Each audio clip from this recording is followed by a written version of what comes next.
से लिथुआनिया के लिए जा रहा था रियान एयरलाइन के थ्रू। अब जब ये ग्रीस से निकला, यूक्रेन के ऊपर से गया, जैसे बेलारूस के ऊपर से इसकी जहाज उतरी, इसने मिग 29 जहाज भेज दिया, लड़ाकू जहाज, और हवा में उसके जहाज को किडनैप कर लिया गया, जबकि ये इलीगल है, आप दूसरे जहाज को नहीं कर सकते हैं। लेकिन इसने बहाना क्या बनाया कि इसको सूचना मिली है कि इसके अंदर बम रखा हुआ है, उतारो। अब भैया दोनों ओर से घेर लिए लड़ाकू जहाज, पायलट उतारा।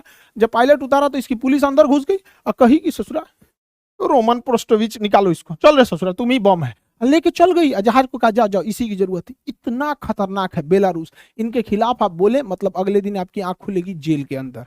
तो बेलारूस और रसिया के बीच में अच्छी दोस्ती है। रीजन क्या है कि बेलारूस में जब तक ये आपके लुकाशेंको है और इधर पुतिन है, भैया पुतिन सन 2000 से है, ये 1994 से है, पुतिनों से बूढ़ है ही। तो समझ में आ रहा है, पुतिन का हर मामले में लुकाशेंको हेल्प करते हैं और पुतिन भी इनका हेल्प करता है। दोनों एक दूसरे को सत्ता में रखे हुए हैं, तो दोनों को एक दूसरे की ज्यादा जरूरत है। अब कुछ लोगों का कहना है कि इस विद्रोह के बाद पुतिन कमजोर हो गए हैं। कोई कमजोर नहीं हुए, उल्टे पुतिन शक्तिशाली हुए, क्योंकि 2016 में तुर्की में भी सेना ने तख्ता पलट की कोशिश किया था, लेकिन जनता ने उस तख्ता पलट को विफल कर दिया और तैयबुल अर्दोगान 2018 के चुनाव में भारी मतों से जीत गए।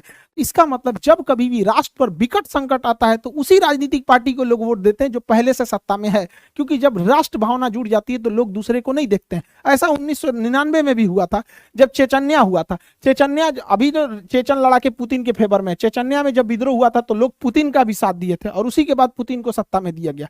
हमारे देश में भी एक बार हुआ, पाकिस्तान ने हमला कर दिया। पाकिस्तान का यह कायराना हमला जो था हमारे सोते हुए सीआरपीएफ के जवानों पर हुआ था फरवरी में। इतना बुरा वो दिन था और हमारे जवान वहां शहीद हो गए।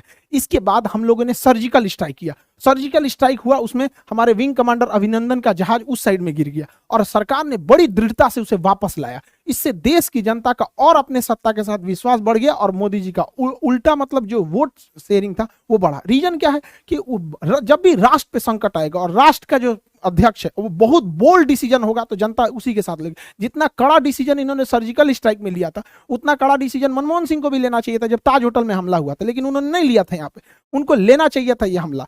तो बहुत जबरदस्त, ये डिपेंड करता है कि रिएक्ट कैसा कर रहे हैं। तो पुतिन तो बहुत खतरनाक रिएक्ट कर रहे हैं, इसलिए क्रेमलिन में होने वाला इलेक्शन, रशिया में 2024 इलेक्शन में पुतिन को कोई नहीं हराएगा।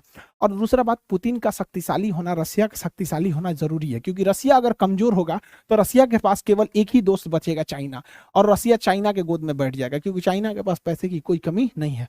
और चाइना पे रसिया गया तो दिक्कत है, क्योंकि हमारे इंडियंस का 70% हथियार जो है वो रसिया से है। हमारी पूरी डिफेंस इंडस्ट्री रसिया पे है, इसलिए रसिया का शक्तिशाली होना जरूरी है, वरना वो चाइना के गोद में बैठ जाएगा। और चाइना के गोद में पहले से पाकिस्तान बैठा हुआ है। आई होप आप इस टॉपिक को समझे होंगे। अब यूसीसी यूनिफॉर्म सिविल कोड, समान सिविल संहिता क्या है, इस पर एक वीडियो बना देंगे। उसके बाद फ्रांस पे क्या क्रांति हो रही है उस पर बना देंगे। यूपीएससी 2 बैच जो है वो स्टार्ट हो गया है, मतलब 4 जुलाई को स्टार्ट हो जाएगा यहाँ पे।